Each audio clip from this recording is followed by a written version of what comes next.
नमस्कार दोस्तों, स्वागत है आपका आपके अपने यूट्यूब चैनल फाईटेक पर। मैं नितिन आर्य। हम डिस्कस कर रहे हैं हमारी सीरीज़ के अंदर मैथ्स के चैप्टर नंबर 8 क्लास 10th के क्वेश्चंस के बारे में। हमने 8.1 के 1 से 7 तक क्वेश्चन पिछली वीडियो में कर चुके हैं। हम पढ़ते हैं क्वेश्चन नंबर 8। तो क्वेश्चन नंबर 8 आपका क्या कहता है? क्वेश्चन नंबर 8 आपका कह रहा है, अगर कोट ए 3 कोट ए की वैल्यू 4 है तो आपको चेक करना है क्या ये चीज़ इसके बराबर होगी या नहीं होगी। जब आपको कोई चीज़ चेक करनी है तो हम क्या करेंगे, हम इसकी वैल्यू अलग से निकालेंगे, इसकी वैल्यू अलग से निकालेंगे। अगर दोनों की वैल्यू सेम आई इसके लिए तो हम कहेंगे कि वे दोनों आपस में इक्वल हैं, और बराबर नहीं आती तो हम कहेंगे कि दोनों आपस में इक्वल नहीं है। तो शुरू करते हैं इस क्वेश्चन को। 3 कोटे कितना दिया हुआ आपको? 4। तो कोट है आपका यहाँ से कितना हो जाएगा? 4/3। कोट क्या होता है? टेंजेंट का उल्टा होता है। टेंजेंट होता है P/B, तो कोट क्या हो जाएगा? B/P, base upon perpendicular. तो यहाँ पर B आपका कितना हो गया? 4x। P आपका कितना हो गया? 3x। हमको ज़रूरत है किसकी? हमको निकालना इसके अंदर h, ताकि हम बाकी के सारे ट्रिग्नोमेट्रिक रेशियो निकाल पाएँ। तो p² प्लस b² किसके बराबर होता है? h²। p आपका है 3x, b आपका है 4x, 9x² plus 16x² is equal to h²। 16 plus 9 25, x² is equal to h²। तो यहाँ पर h आपका आ जाएगा 5x। अब हमारे पास h भी है, b भी है, p भी है, तो हम पहले इसकी वैल्यू निकालेंगे लेफ्ट हैंड साइड की। तो left hand side 1 minus tangent square A upon में 1 प्लस 10 स्क्वायर ए। टेंजेंट आपका क्या होता है? टेंजेंट आपका होता है P/B, कोट का उल्टा होता है। तो P/B का स्क्वायर और 1 प्लस P/B का स्क्वायर। कोट आपका कितना था? 4/3, तो टेंजेंट कितना हो जाएगा? 3/4।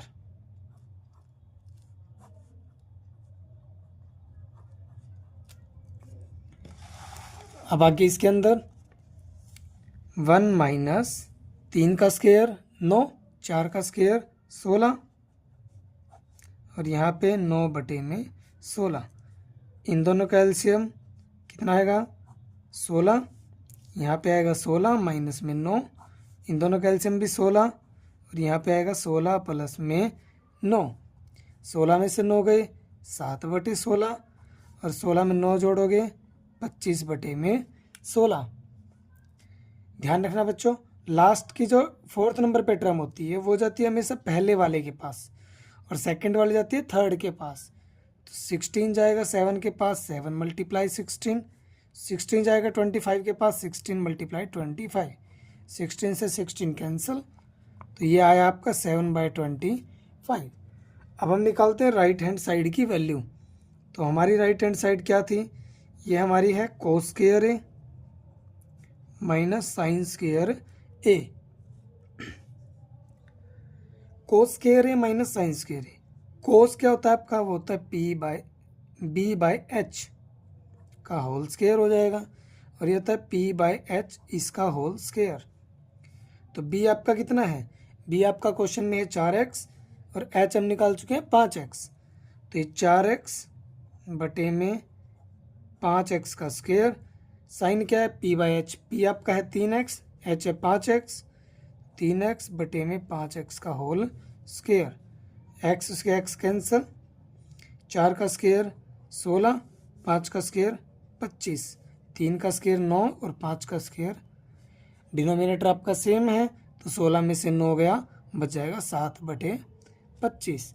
तो आपकी यहाँ पर लेफ्ट और राइट दोनों वैल्यू आपकी बराबर आ गई। लेफ्ट हैंड साइड भी 7/25, राइट हैंड साइड भी 7/25। तो इसका मतलब लेफ्ट हैंड साइड किसके बराबर है? राइट हैंड साइड के। यानी कि आप इसमें लिख सकते हो कि 1 माइनस 10 स्क्वायर ए की जो वैल्यू है, और 1 प्लस 10 स्क्वायर ए की जो वैल्यू है वो किसके बराबर है? Cos square A minus sine square ए। ये आपका था क्वेश्चन नंबर 8। हमारा क्वेश्चन नंबर 9 है, in triangle A B C right angle at B, tangent A दिया हुआ है आपको 1/√3, find the value of sine A cos C plus cos A sine C and cos A cos C minus sine A sine C. इसकी value आपको निकालनी है इस question के अंदर। तो एक ट्रायंगल आपको दी हुई है, तो हम एक ट्रायंगल बना लेते हैं। तो एक ट्रायंगल ए बी सी हमने बना ली, जिसमें राइट एंगल इन्होंने दिया हुआ है बी के ऊपर। तो बी पे हमने एक राइट एंगल बना लिया, इसको नाम दिया ए का, इसको नाम दिया सी का। अब इसमें आपको कह रहा है कि अगर टेंजेंट ए आपका कितना है 1/√3, टेंजेंट ए की वैल्यू है 1/√3। तो टेंजेंट क्या होता है, हम ए एंगल की बात यहाँ पे कर रहे हैं, तो टेंजेंट आपका होता है P/B। तो पीछे वाले तरीके से P आपका कितना हो जाएगा, P हो जाएगा आपका 1x, यानी कि सिंपल x, और B आपका हो जाएगा √3x। तो ये अब ए एंगल के लिए परपेंडिकुलर आपका कौन है, BC। तो यानी कि जो P है ये आपकी एक्चुअल में वैल्यू है किसकी है, ये आपकी वैल्यू है BC की। और ये जो बेस आपका ए एंगल के लिए परपेंडिकुलर है, तो ये आपका बेस होगा, बेस आपका AB। तो आपको किसकी ज़रूरत है, आपको ज़रूरत है इसमें H की, H यानी कि AC की। तो by using Pythagoras theorem we get P² plus B² is equal to H²।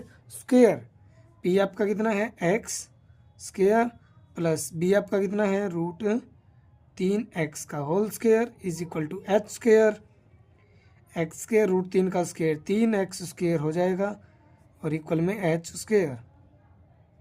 3x² में x² जोड़ोगे तो आपका बन जाएगा 4x², और 4x² किसका होता है, 2x का होल स्क्वायर होता है। तो h आपका कितना आ जाएगा यहाँ पर 2x। अब आपको h मिल गया है, h आपका कौन है, h आपका है AC। तो अब आपके पास AC भी है, BC भी है, AB भी है। पहले पार्ट में आपको निकालना है साइन ए कोस सी।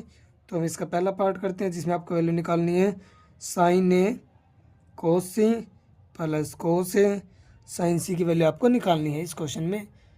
तो हम देखते हैं क्या क्या आपकी वैल्यू रहेगी। साइन ए, अगर आप फिगर को अच्छे से देखो तो ए एंगल के लिए परपेंडिकुलर, और ये वाला आपका हाइपोटेनियस। तो परपेंडिकुलर कौन होगा, BC की वैल्यू कितनी है x। हाइपोटेनियस है AC की वैल्यू आपकी 2x। कोस C के लिए ये वाला परपेंडिकुलर, तो ये वाला बेस। कोस क्या होता है, बेस अपॉन हाइपोटेनियस, यानी BC अपॉन में AC। BC की वैल्यू कितनी है आपकी, BC आपका x और AC आपका है 2x, प्लस में कोस ए एंगल के लिए ये वाला परपेंडिकुलर, तो ये वाला बेस, तो बेस अपॉन हाइपोटेनियस, यानी कि √3x अपॉन में 2x। साइन C के लिए ये वाला परपेंडिकुलर, ये वाला हाइपोटेनियस। तो परपेंडिकुलर अपॉन हाइपोटेनियस आपका साइन होता है, तो यानी AB/AC। AB आपका है √3x, AC आपका है 2x। आज जब हम इसको सोल्व करेंगे तो हमको क्या मिलेगा, x से x, यहाँ पर भी और यहाँ पर भी। तो आपको मिला 1/2 की मल्टीप्लाई 1/2 से 1/4, √3 की मल्टीप्लाई √3 से तो हो जाएगा 3, 2 जा हो जाएगा आपका 4। डिनोमिनेटर सेम है, 4 में आप 4 जोड़ोगे तो कितना बनेगा, सॉरी डिनोमिनेटर आपका सेम है तो 4 आपका एज इट इज आ जाएगा, 3 + 1 आपका बन जाएगा 4। 4 से 4 कैंसिल होकर आपका आंसर कितना आएगा 1। तो पहले पार्ट का आंसर कितना आया आपका 1 आया। अब हम बात करते हैं यहाँ पे सेकंड पार्ट की। सेकंड पार्ट में देखो आपको क्या निकालना है, cos A cos C minus sine A sine सी। तो हम इसका सेकंड पार्ट करते हैं। सेकंड पार्ट में आपको निकालना है cos A cos C minus sine A sine सी। कोस ए की वैल्यू हमने ऊपर वाले क्वेश्चन में भी निकाल चुके हैं, √3x/2x। कोस सी की वैल्यू हमने ऊपर वाले में भी निकाली है x/2x। साइन ए की वैल्यू यहाँ से x/2x, और साइन सी की वैल्यू यहाँ से √3x/2x।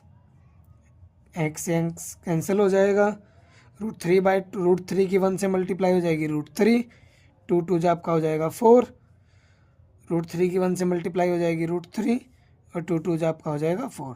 डिनोमिनेटर आपका सेम है तो √3 में √3 जुड़ जाएगा यानी कि 2√3/4, 2 से 4 कैंसिल होगा 2 पे, तो आपका आंसर बच जाएगा √3/2। तो ये था आपका क्वेश्चन नंबर 9। चलिए करते हैं क्वेश्चन नंबर 10। चलो करते हैं क्वेश्चन नंबर 10। क्वेश्चन नंबर 10 में आपको दिया हुआ है triangle P Q R, right angle आपका क्यू के ऊपर है, तो एक ट्रायंगल हम बना लेते हैं जिसमें राइट एंगल आपका क्यू के ऊपर होगा। तो मान लिया ये क्यू आपका राइट एंगल है, इसमें इसने कहा है P R plus Q R, तो एक का नाम रखते हैं पी और एक का नाम रखते हैं आर।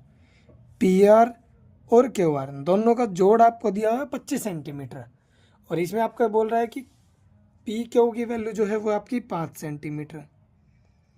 तो कह रहा है वैल्यू निकालो साइन पी की, कोस पी की एंड टेंजेंट पी की। तो इसका सॉल्यूशन में देखो हम करते कैसे हैं इसको।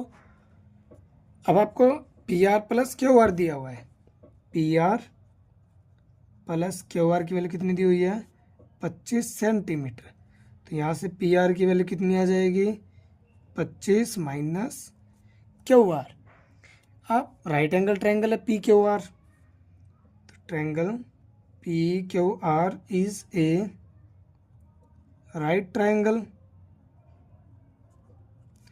तो इसका मतलब पाइथागोरस इसके ऊपर लगेगी, यानी कि P Q plus Q R,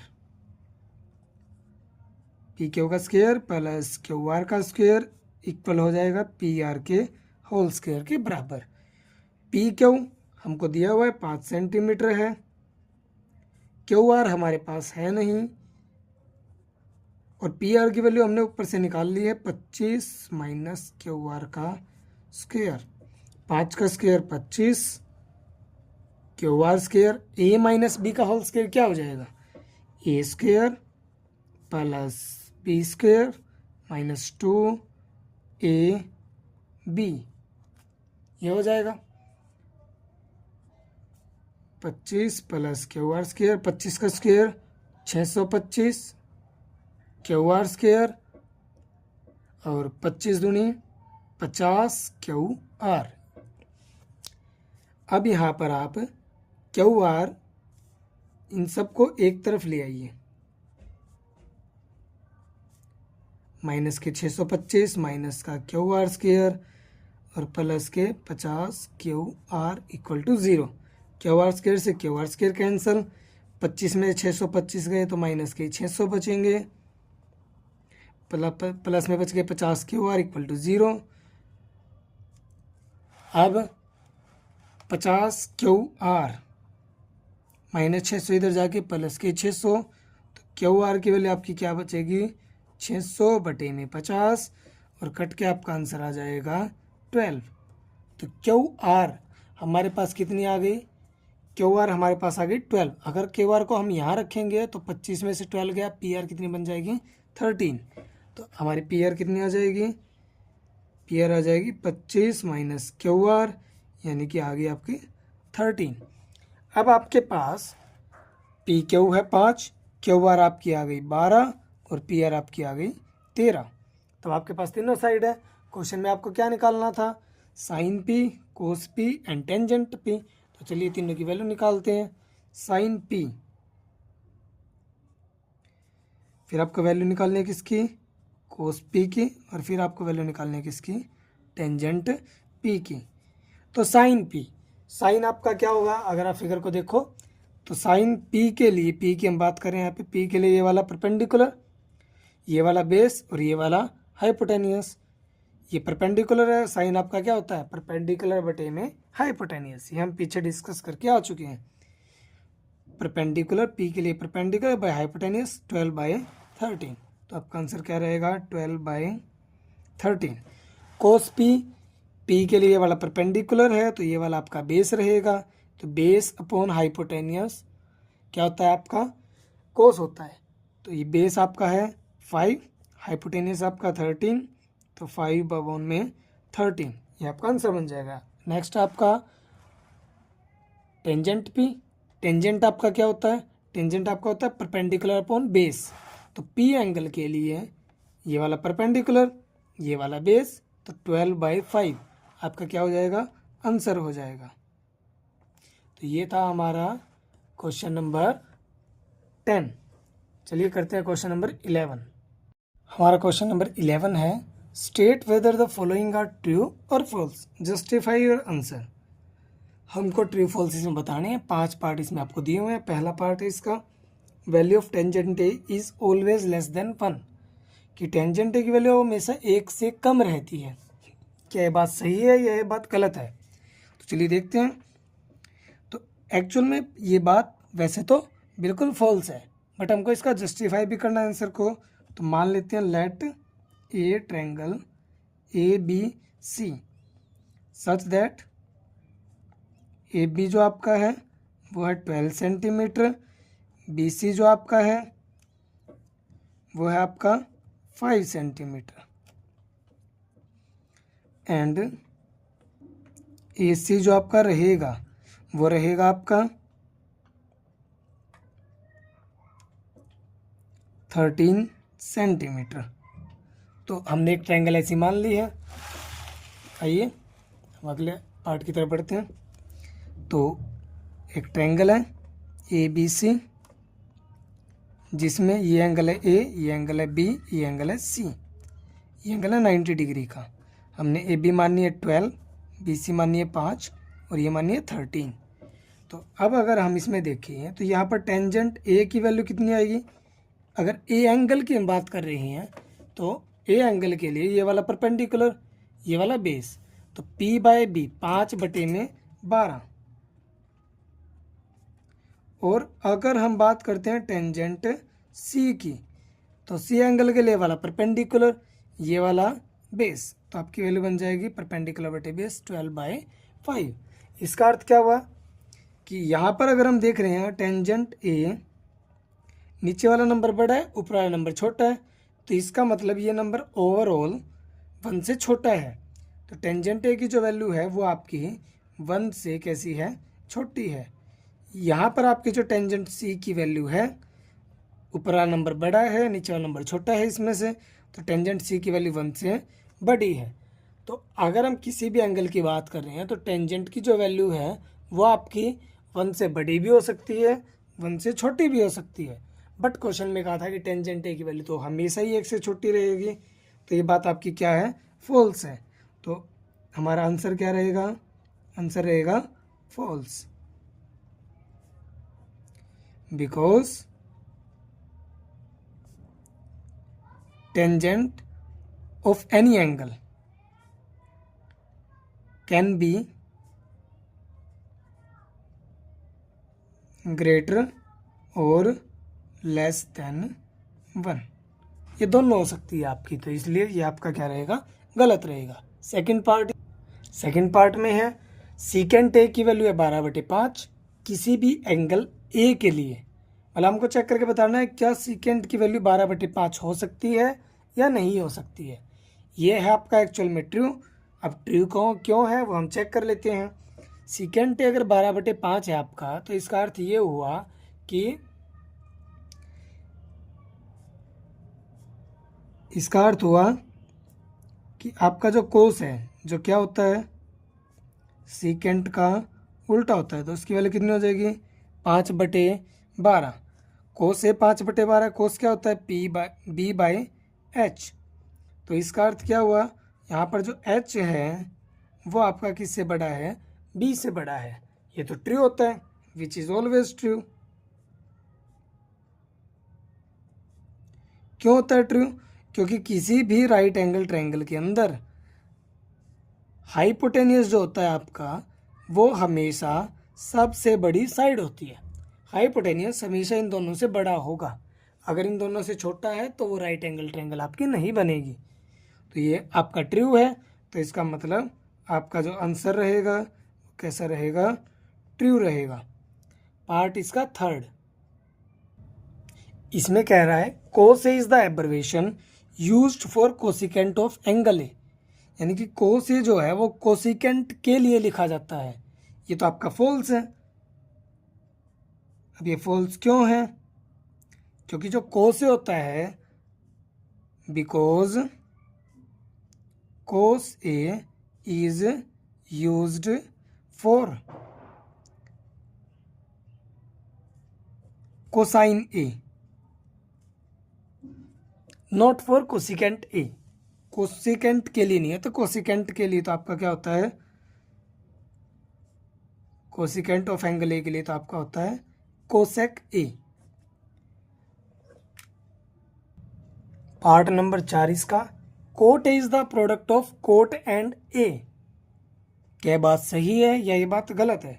जो कोट ए होता है, मैंने जब आपको क्वेश्चन इसका चैप्टर का बेसिक मैंने आपको जब कराया तो मैंने आपको बताया था, जो यहाँ पे वर्ड है cot, sine, cosecant, tangent, cosecant and secant, ये जो सब के सब वर्ड है आपके, ये जस्ट एक सिंबल है। ये हमने रेशियो को नाम दिया है, इसका एक्चुअल में कोई मतलब नहीं है। जो कोट है वो नाम रखा गया है हमने बी बाय पी का, बेस अपॉन परपेंडिकुलर का। तो ये आपका क्या हो जाएगा, false. Cot A is not the product of cot and angle A. ये प्रोडक्ट नहीं है, कोट का अकेले का कोई मतलब नहीं है। कोट जब एंगल के साथ लगता है, यानी कि कोट ए बनता है, तब इसका अर्थ होता है कि कोट ए जो है वो एक रेशियो को शो कर रहा है, और वो रेशियो आपका B by P, base upon perpendicular. और दूसरी हम कहें ये टेंजेंट का उल्टा भी होता है। Part number 5, sine theta 4/3 for some angle theta. अब क्या बात सही है या गलत है? साइन थीटा की वैल्यू 4/3 है, तो हमको पता है साइन थीटा आपका कितना है, 4/3 होता है, क्या है, पी बाय एच। तो इसका अर्थ क्या हुआ, एच जो है, एच आपका 3 है और पी आपका 4 है, तो एच की वैल्यू पी से क्या हो गई, छोटी हो गई। ये बात तो गलत होती है, विच इज फॉल्स। क्योंकि हाइपोटेनियस तो सबसे बड़ी साइड होती है, परपेंडिकुलर हाइपोटेनियस से बड़ा नहीं हो सकता। तो इसका अर्थ क्या हुआ, हमारा जो आंसर है वो क्या रहेगा, फॉल्स रहेगा। Sine theta can't be equal to 4/3। Thanks, मिलते हैं हम अगली वीडियो में, जिसमें हम करेंगे 8.2 का बेसिक, और फिर हम स्टार्ट करेंगे 8.2 एक्सरसाइज। Thanks for watching.